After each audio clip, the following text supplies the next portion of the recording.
Kamusta? Sagutan natin ang word problem na ito. The problem. May dala ka raw na 16 na piso na barya sa bulsa mo. Pagdaan mo sa tinderahan ng isda, ang sabi ng tindera ay may 75%. Discount daw ang huling tumpok ng tilapia kung bibilhin mo na lahat. Ang tanong, magkano ang babayaran mo kapag kinuha mo ang discounted na isda? The trap o common mistake. Alam niyo kung bakit marami ang nagkakamali rito? Kasi kapag kinompute nila ang 75% ng 16 na piso, ang nakukuha nilang sagot ay 12.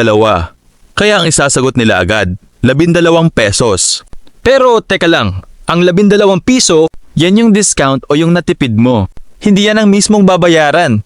The solution.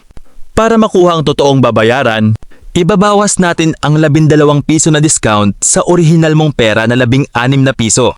Kaya 16 minus 12, ang sagot ay 4 pesos na lang. O kaya naman, mas mabilis na diskarte. Kung 75% ang discount, ibig sabihin 25% na lang ang babayaran mo.